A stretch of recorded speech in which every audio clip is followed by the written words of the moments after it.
Oh, it feels so good to have Angels baseball back. I agree. It is wonderful to have Angels baseball back on the TVs. And our pitching, might I say, actually looked good. Now, of course, we've said this for other years and it totally flops. But maybe this time, it actually does things. What a great series to start the season against the Chicago White Sox. So what did you like about that series? What did you think the Angels did good? And what do you think they should improve on? So those are some very good questions that you just asked. If we're going to talk about pitching, we need a little bit more consistent on the command. That seems to have been a problem for us during Ohtani's outing, which I'm sure will get discussed later on today's recap. We need to try not to lose control of pitches as we get deeper into at-bats. Patience is a very key thing at the plate. The Angels seem to do that pretty well. What I liked about this series, we managed to hit some very good pitchers. Like, we got to Lucas Giolito in the first game. In the fifth, we managed to get a couple runs against Dallas Keuchel, who always kicks our butts. And honestly, I just like that we were able to produce a lot of offense, and from all parts of the order, not only from guys like Trout and Rendon. So that is my takeaways from this series. Of course, the series that we have coming up tonight against the hated Houston Astros, we're going to have to do it again, replicating that success from what we had over the weekend. The best start to a series that I have seen all season long. Bruh. The Angels have won the series! 3 out of 4. They win game 1 on Thursday.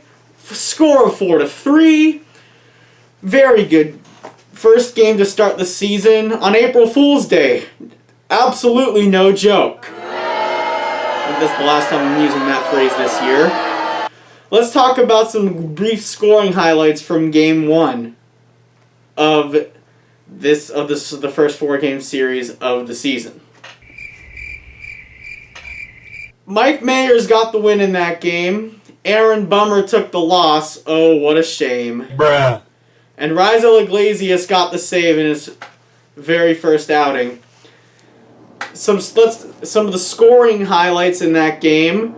Max Stassi hit a home run in that game. That was the first Angels home run of the season. Justin Upton had an RBI base hit. The game, I don't know how they tied the game, but then Albert hit a go-ahead RBI ground out. Not the most conventional way to get a go-ahead run, but I guess it works. Hey, as they say, a W's a W. That is correct. And then game 2, the Friday night game. That game was honestly pretty tough. Andrew Heaney, who we have seen now for a few seasons, I just think of him as having such tantalizing potential, but he can just never really break through. He struggled after getting the first batters out that he faced, and he had the bases loaded and eventually gave up a grand slam to Jose Abreu. But the Angels would try to rally back in that game. And also in that game, a guy that not sure if you know of, named Yermin Mercedes, went 5 for 5 in his very first big league game. It is just amazing. And we will get to a little bit more of Yermin in a minute. Also in that game, Michael Kopech won a couple of scoreless innings for the White Sox. Very highly touted prospect for them. Liam Hendricks ended up getting the save despite giving up a big 2-run home run to Shohei Ohtani in that game. And I'll show you that one right now. Ohtani crushes it to deep right field. Good.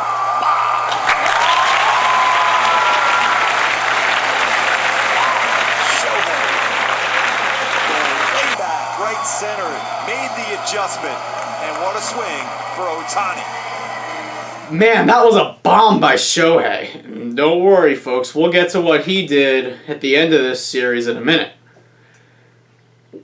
Off of Liam Hendricks, my friends, that is not an easy thing to do. He gave up like only 2 home runs last year, of course, one of which was to now second-time Astro Jason Castro, and we'll see him tonight when Houston comes to town, and we'll talk about that when we get outside.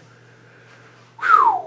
Man, a shame we lost that game by a score of 12-8, but it was still pretty fun, and even though we lost, we still need to give credit to Yermin Mercedes for what he did there.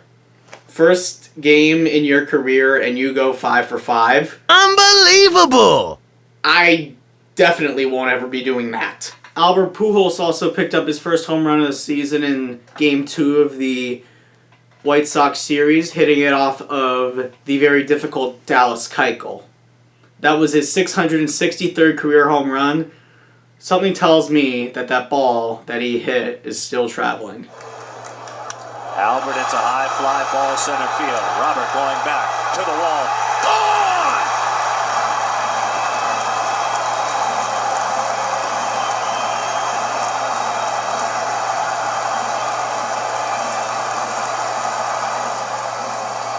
663 career home runs by the machine Albert Pujols, dead center field. And we go to Game 3 of the series. This matchup is just as hard as Game 2. It is Lance Lynn opposes Alex Cobb, making his major... Wow, that was not right. His Angels regular season debut. If you do not remember Alex Cobb, well, he hasn't been that good for quite a few years, but he was very good this spring, working on his delivery and his mechanics. Even got his velocity up to topping out at about 95, which is pretty impressive. Here's one word of advice. Do you know how you guys should go work against Lance Lynn? Try using your head. Baseball's a mental game, you know. A mile high. And of course, Tim Anderson will catch it. You know what? He'd catch it if it was underneath the halo, but it's called off! He should have caught it! They should have catch it. The halo score a run! And it's bouncing around like Little League Baseball. Rendon moves up to second. Oh my! Anderson went hundreds of feet earlier to make a spectacular play. He was underneath the baseball, and the center fielder, Robert, called him off and dropped. When I said use your head, I did not mean to use it literally. Well, I'll take it considering the opponent did it. Whew. I guess that's one way to get an RBI single. I think it did get charged as an error, an E8, which means an error on the center fielder because center field is position number 8. Going up, bouncing right off the head of Luis Robert, and then the throw hit the mound on the relay to the plate. This is Game 3 we're discussing. Mercedes up to his hitting ways again. He goes 3 for 3, including his first career home run in the first inning off of Alex Cobb. Most impressive. He is on fuego, Mr. Mercedes. He is 8 for 8. Oh my goodness. That is amazing. And he is the first player since 1900 to do that. 121 years since that last occurred. It was 3-2 entering the bottom of the 8th inning, and Jared Walsh ties up the game with a triple. Tani is going to be fun to watch tonight. And as we mentioned, Alex, the expectations are just enormous. Eaton's hit in all 3 games to start the season. 2-2 to Eaton. 101.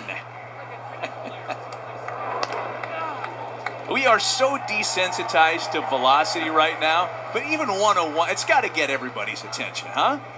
Well, 101 is still going to grab your eyeballs. Here's the 2-2. Got him to chum on that splitter. Look at the split. What a filthy pitch. So far on this side of the scorecard. First pitch swinging. Oh, and first pitch crushing! Oh, man! Lean into it! 1-0 Angels. Wow, that was awesome. That ball is in another galaxy right now. So in that In this game, in his start, Shohei Ohtani throws the hardest pitch of the season for a pitcher, and he hits the hardest hit baseball in this game, all in one inning. David Fletcher would add an RBI single after a sac fly to make it 3-0. But then the White Sox got a... Hold on. So you're telling me the White Sox scored 2 runs on a strikeout? What? That's about as bizarre as the Ducks scoring a goal in a game. Reports came out that Ohtani was fine after the game. He walked off the field under his own power, and he is going to get reevaluated. He will not be in the lineup for tonight's game against Houston. But oof, that was a scary series. We get into the bottom of the 6th. Walsh adds a home run off of Cody Hewer to make it 4-3, but then another pitcher makes another error occurs in the 9th inning when we're trying to close out the game.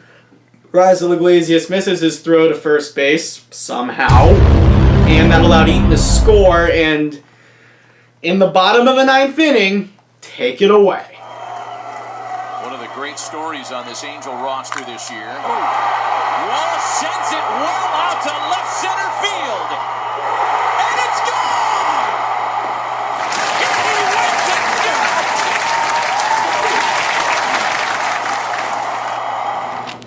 So tonight we will get the Houston Astros coming to town. As I mentioned at the top of the show, somewhere near there, Luis Garcia. No, not that Luis Garcia, but a different Luis Garcia goes for them, and we will see the debut of Jose Quintana. Quintana is a experienced reliever, a starting pitcher in this league. He has played for both Chicago teams, the Cubs and White Sox, respectively. He came over to us as a free agent signing. The significant players to watch for Houston will be Yordan Alvarez, number 44 in the cleanup spot, number 4. Kyle Tucker, number 6. He wears number 30, playing right field, batting 6th. Also, Yuli Gurriel, the veteran in this league who has always been an Angel killer, batting 2nd at first base. The players to watch for the Angels, Mike Trout, of course, David Fletcher, Jared Walsh. So the first 3, Fletcher, Walsh, and Trout, that you need to watch. And also I would then say let's watch for Justin Upton in left field, batting 5th. I predict that we're going to win one of these 2 games. And tonight I'm going to go with a win of 8-6. And tomorrow for the 1 o'clock game, we have Zack Greinke going up against Dylan Bundy as they move Griffin Canning's start to the first game on our road trip upcoming later in the week in Toronto. So Bundy will take the mound against Zack Greinke. Like the opening game of the season, ace versus ace. That should be a good game. I know Bundy's on the mound and he's really good. I still think the Angels are going to lose that game because the Astros just have such a great lineup, and I'm going to go with a score of 4-2. That is my opinion. Let me know what you think in the comments section below this video. Also, tell me what you think about our start to our season. Whether you think it's too early to say anything, whether you think this is a fluke and we're going to stink the rest of the year, or if you think that we're going to win the final 158 games. We are so winning all 158 remaining games. Are you sure about that?